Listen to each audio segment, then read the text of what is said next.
Hello and welcome to Tech Deals. I have not lost my mind. You should not change that channel. There is a reason, sort of, to why I spent $6,000 to buy 3 video cards. This is a follow-up to my unboxing of the 3 RTX 3090 graphics cards. And yes, I bought 2 identical MSI Gaming X Trio cards. And no, it's not to run them in SLI.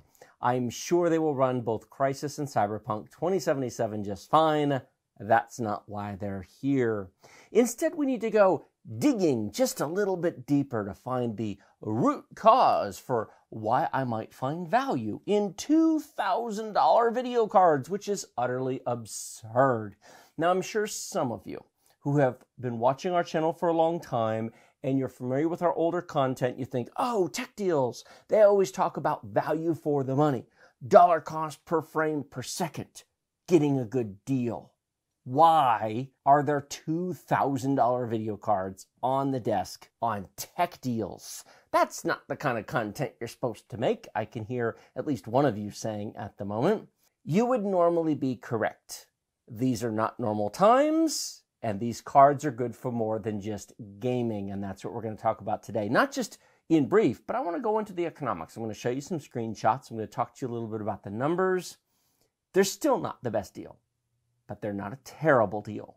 And given the current lack of availability of video cards at all, if you walk into a Micro Center on a Saturday morning, as Rogue and I did, and all the 3060 Ti's are sold out, all the 3070s are sold out, all the 3080s are sold out, but sitting behind their locked cabinet is a pair of MSI Gaming X Trio RTX 3090s for $2,029 each, plus sales tax. These were $2,200 each after sales tax. You might be tempted to just keep right on walking and think, that's pretty dumb. Watch this video. I might just change your mind.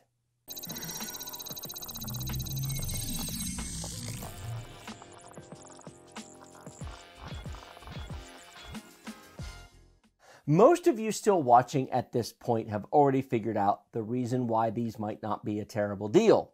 And for those of you who haven't, it's cryptocurrency mining. Yes, I know, boo, hiss, the reason why these things aren't available at reasonable prices. If you can't beat them, join them. And I'm going to briefly talk to you about how to do that today.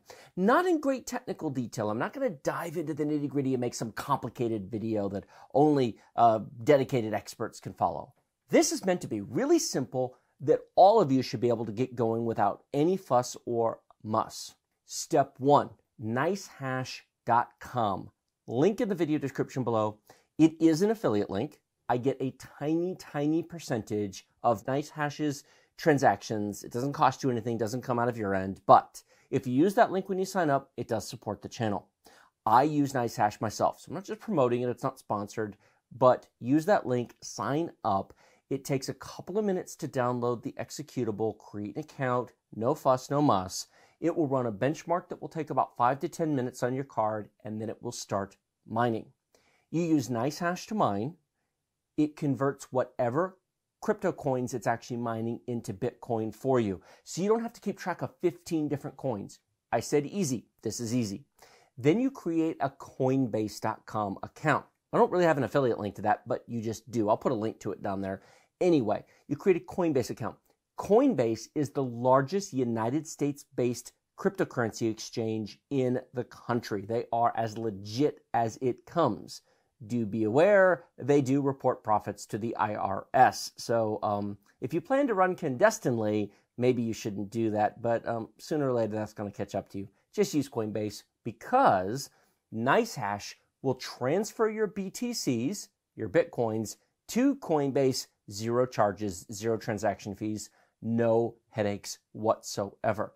And then Coinbase is how you convert them to US dollars, and they withdraw directly to any bank account. Works in many other countries as well. I'm in the US. That's my experience. Here's the cool part. No command line interfaces. No figuring out what coins are cost effective to mine. No figuring out parameters. No figuring out how to tune the cards. In the default configuration, it's only going to try to mine or run like 9 different algorithms. There's like 25 plus different algorithms it can run, but those are in advanced mode and they're not on by default. You won't hurt your card, you won't hurt your computer using the standard configuration. It has a nice Windows interface. It is not the most optimal means to mine. It is quick, dirty, and simple. And if you have 1, 2, or 3 cards, maybe even up to 6 cards, it's fine. If you have 100 cards, there are better ways to mine with lower fees, but it is a great way to do it for the casual miner who wants to offset the cost of their video card. Now let's talk about that. As I'm filming this at the end of January 2021, Bitcoin is bouncing around between $32,000 and $38,000 per coin. Yes, that's a large spread. At about $35,000 per coin, the RTX 3090 makes approximately $9 a day in Bitcoin. That's before power consumption. If your power consumption is like mine and under 10 cents per kilowatt hour, it's trivial. For one card, worst case scenario, you're taking off $1 per day in mining, making it $8 instead of $9. If you live in Germany and you pay 35 cents a kilowatt hour, you probably should not crypto mine. But here in Texas, we have very cheap power. If you take the $2,000 cost of these cards and you divide it by $8 a day after paying for power, the time to pay for this card is 9 months. Now that's mining 24 hours a day, 7 days a week. You want to play games on your new card. I understand. 10 months. If you play 20 hours a week of games, that leaves you with 148 hours a week you're not playing games. There is a start-stop button on the miner. Start it when you're not playing games. Stop it when you want to play a game. No fuss, no muss. Even if you only mine 12 hours a day, fine. So it's a year and a half. Your card's completely paid for. Now, the economics of the 3060 Ti, the 3070, and the 3080 are actually better than this right now. A 3060 Ti, even bought at $650, has about a 5 to 5.5 month payback period after electricity costs. It pays for itself twice over in less than a year. This is why you can't find them at the moment. But this video isn't about those because they are utterly unavailable. If you can get one, great. They're awesome. But at the absurd price of $2,000 for these, even casual mining using NiceHash without any optimizations, using a reasonable price for power, sending the money to Coinbase, and then transferring it to your bank account, less than a year to pay for it. Now, I understand that some of you are going to say, why are you promoting cryptocurrency? Isn't that making the GPU situation worse? The more people who mine, that's screwing us over and we can't get reasonably priced cards. I assure you, while I have a reasonable sized audience, I, with my just under 500,000 subscribers as of recording this video, are not the reason why the world has bought these cards. That will continue to happen whether I make this video or not. I'm sharing this with you because I want to explain why my wife and I walked into Micro Center on a Saturday morning, saw these two MSI Gaming X Trio RTX 3090s for $2,000 a piece and bought them. I had already gotten the Founders Edition. I already had this for benchmarking. I didn't need another card. I got this for $1,500 from Best Buy, which I got lucky. I got lucky and snagged it. And if you get one for $1,500, grab it. Absolutely wonderful card. But you are probably more likely to get one of the aftermarket cards for $2,000 than you are to get one of these for $1,500. It almost doesn't matter if you're okay to just do some part-time mining. Now, dedicated miners with dedicated mining OSs, Hive OS, and a few other things, and tweaked settings can absolutely get better returns. And if you feel like getting into it, if you feel like going the command line route, if you feel like trying different miners, different pools, and other things, you can even get better results. But I'm sharing with you dirt, simple, brainless, click a button, download a program, launch it, let it run, transfer it over to Coinbase, transfer it to your account. No complicated thinking required. You don't have to learn about all the various algorithms or figure out what makes the most sense. For the casual miner, for the person who just wants to help offset the cost of their card, it's totally the way to go, in my opinion. So, NiceHash, Coinbase, click, you're done. and your $2,000 card pays back in under a year, unless Bitcoin crashes again. And if it does, well, I can't help you there. But I will offer this thought. In 2018, Bitcoin and all the various crypto stuff had a big surge. And back in 2018, it was very, very hard to get a card, and then it crashed. I actually dabbled in mining back then and then got out of it because the price went down, the economics weren't great, and I thought, this is a passing fad, it's never coming back. I actually had mined on a bunch of cards I had around the office at the time, and I had actually sold some of my cards to a miner who transferred me some Ethereum. This is almost painful to say. I sold 2 batches of graphics cards to a crypto miner who paid me on the first one 20 Ethereum coins and on the other one 25. At the time, it was about $7,000 worth of, it's a bunch of RTX 2080s, some RX 580s, and a few other things. It's about $7,000 and change. I think it was $7,300 at the time.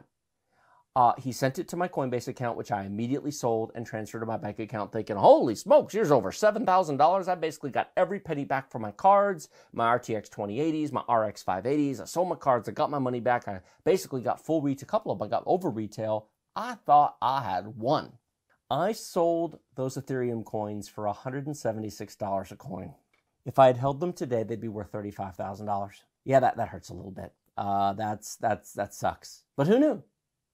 So if you mine casually and maybe you sell half of the coins to help pay for your graphics card and you stash the other half of your coins for the future, will Bitcoin go to 60,000? 80,000? 100,000? Will it go to zero? I have no idea. Just to be absolutely clear, I am not a financial advisor. I am not your financial advisor. I am no expert or wizard when it comes to crypto mining whatsoever. But I know that in any type of speculative investment asset, be it Bitcoin, coffee bean futures, soybean futures, orange juice. Have you not seen the movie Trading Spaces? And if you haven't, you should. It's a totally awesome movie. They can go up and they can go down. So if you dollar cost average out, maybe selling half of the coins to get US dollars to pay for your card and stash the others for the future, then if it goes down a bit, you're okay because you cashed out half your money. But if it goes up, you capture some of that. Because if I'd kept half of the coins and sold the other half, then either direction wouldn't have hurt too much, but the upside would have been pretty nice. Now, as for what I'm actually going to do with these cards, my personal gaming machine at home has an RTX 2070 Super in it, or it did. I temporarily replaced it with an RTX 3070 to play Cyberpunk 2077 because of my 1440p ultra-wide monitor. The 2070 Super didn't cut the mustard. It was really bad. It really was. The 3070 was better, but I need the 3070 back in the office. It's the only 3070 I have. It's my office benchmark card. It's the business's card. So I had to bring that back to the office. This is my new personal gaming card at home. I never would have otherwise justified this. I never would have spent $2,000 on a graphics card. That's ridiculous. Who buys a $2,000 graphics card to play Cyberpunk? That's just silly. Well, if I casually mine on the side when I'm not playing games, this is free in a year. Assuming it doesn't crash in a month. I mean, who knows? But I'll take that bet. We'll have to see how that goes. So this is my new personal graphics card. It's going to go, I'll test it here for the office, but it's going to go home and it's going to become my new personal gaming card that, thanks to the cryptocurrency miners, should get paid for in about a year. So if you're watching this wondering, why is Tech Deals covering $2,000 cards? And the answer is, you could possibly buy one of these and have it be free if you're willing to simply download NiceHash. And if you found this informative, please use my link because I get a very, very, very tiny amount of it. But if 1,000 of you do it, it adds up. Then mine, transfer it over. You don't have to be a sophisticated miner. You don't have to be fancy. You don't have to learn algorithms. You don't have to learn protocols or command line or anything. You just cover the cost of your card. There's a middle ground between not being involved in Bitcoin and having dedicated GPU mining rigs. And that's this. So why did we buy 2 cards? Rogue's getting one. Her computer has an RTX 2080 in it. She doesn't really need one, to be completely blunt. She plays World of Warships. Her RTX 2080 is fine. Now, she has the 34-inch ultra-wide monitor as well. Very pretty. She has 2 monitors. She does a lot with her computer. But we can have both machines mining whenever we're not sitting there. And if the card's going to pay for itself in a year, why not? We walked in there not planning on doing this. They had 2 cards left, sitting side by side in the locked cabinet. We're standing there looking at them. I'm like, honey, they've got 2 of them. They're matching. And she goes, wanna? And I'm like, we can mine with them. We can pay for them in a year. And she goes, get them.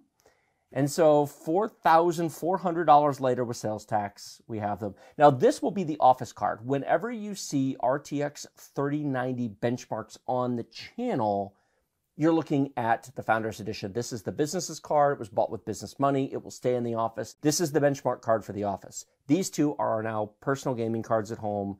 So if any of you come across either at Newegg, Best Buy, Micro Center, Amazon, a $2,000 3090, and it sounds utterly ridiculous to you, first, check the current price of Bitcoin. If it's still over $30,000, maybe it's a deal after all. Because even though the numbers, and it is true, on a return basis, the 3060 Ti, the 3070, and the 3080 pay back faster.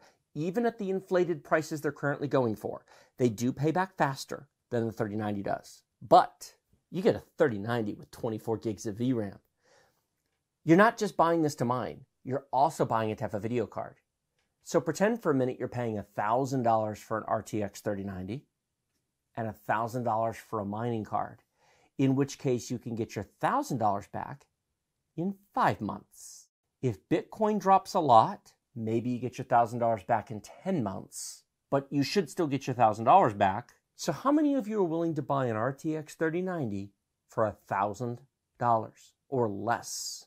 That's a deal of a different sort, and it requires you have the money up front for the card, and it requires that you find one. But that is how I ended up with 3 of these things. 1 for the office and 2 for home, which by the time you're watching this will be happily mining away, earning us a little bit of money to help make this not completely crazy.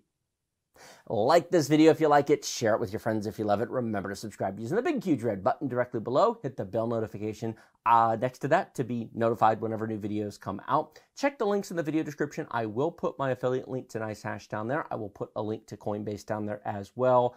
They really are very easy. Download the installer. Don't bother with a zip file unless you really want to. Download the installer, run it. It'll have a couple of pop-ups, one to get through your firewall because it has to send and receive a whole bunch of packets. Run it. NiceHash sets you up with a BTC wallet. Again, this is really meant to be a guide. If you can install one of these, you can figure out how to run NiceHash. Hit run. It'll start benchmarking, and then it will start mining, and the money will go to your NiceHash account. You'll need to set up an account, obviously, with them, and then you set up Coinbase. It transfers right over. It's that easy. You don't need some long technical shot-by-shot article to follow along. Get a good deal on an RTX 3090. And then you too can enjoy ray tracing at ultra detail in Cyberpunk 2077. Thank you so much for watching. I will see all of you next time.